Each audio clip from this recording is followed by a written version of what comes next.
بسم اللہ الرحمن الرحیم۔ عزیز ساتھیوں، نبیوں میں سب سے زیادہ حضرت موسیٰ علیہ السلام کے حالات و واقعات قرآن پاک میں بیان ہوئے ہیں، لہٰذا حضرت موسیٰ کی 110 سالہ زندگی کا خلاصہ سنیے تاکہ قرآن پاک کی ان تمام آیات کی اچھی سمجھ آ سکے جن میں حضرت موسیٰ کے حالات و واقعات بیان ہوئے ہیں۔ چنانچہ حضرت موسیٰ علیہ السلام کی 110 سالہ زندگی کے 4 حصے بنتے ہیں۔ تفسیر جلالین سورہ شعراء آیت نمبر 18 کی تفسیر میں لکھا ہے، حضرت موسیٰ علیہ السلام نے اپنی زندگی کے ابتدائی 30 سال ملک مصر میں فرعون بادشاہ کے شاہی محل میں گزارے۔ لکھا ہے، یلبسو من ملابس فرعون ویرکب من مراکبہ، یعنی حضرت موسیٰ علیہ السلام فرعون کے ملبوسات اور سواریاں وغیرہ تک اپنے استعمال میں لاتے رہتے تھے۔ وکان یسمى ابنہ، اور حضرت موسیٰ کو ابن فرعون یعنی فرزند فرعون کے لقب سے پکارا جاتا تھا۔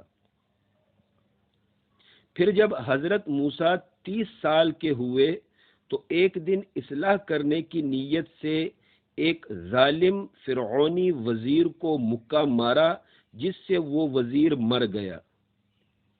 اس لیے حضرت موسیٰ کو ملک مصر سے ہجرت کرنی پڑی، لہٰذا آپ مدائن چلے گئے، یعنی مدین تشریف لے کر چلے گئے۔ تو یہ آپ کی زندگی کا دوسرا حصہ پھر یہاں سے شروع ہوتا ہے کہ آپ مدائن میں 10 سال حضرت شعیب علیہ السلام کے پاس گزارتے ہیں۔ پھر 10 سال بعد اپنے بھائی اور ماں کی بہت زیادہ یاد نے ستایا تو آپ مدائن سے واپس ملک مصر چل پڑے۔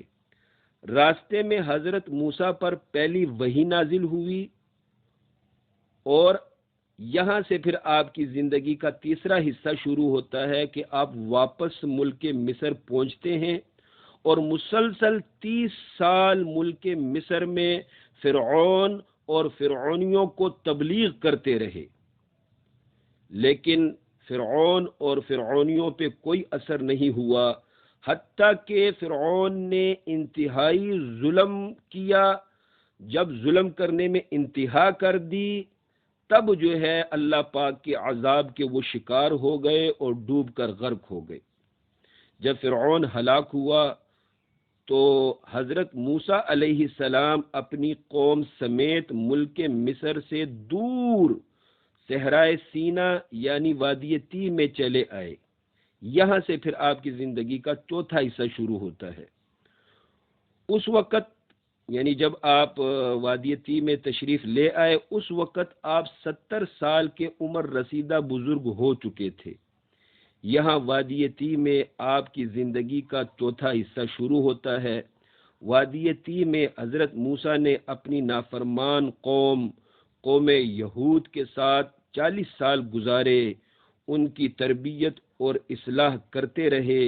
ان کی تربیت و اصلاح کرنے پر آپ نے بڑی محنت کی، لیکن ان پر کوئی خاص اثر نہیں ہوا۔ یہاں وادی تیہ آزاد ریاست میں ٹھہرتے ہی ابتدائی عرصے میں آپ پر مکمل تورات شریف نازل ہوئی تھی، یعنی جب حضرت موسیٰ 70 سال کے ہو گئے تھے اور وادی تیہ میں تشریف لے آئے تھے تو تب آپ پر جو ہے ابتدائی عرصے میں مکمل تورات شریف نازل ہوئی۔ سورہ بقرہ میں بیان کردہ یہودی واقعات میں سے اکثر واقعات اسی دور کے اور اسی مقام تیہ کے ہیں۔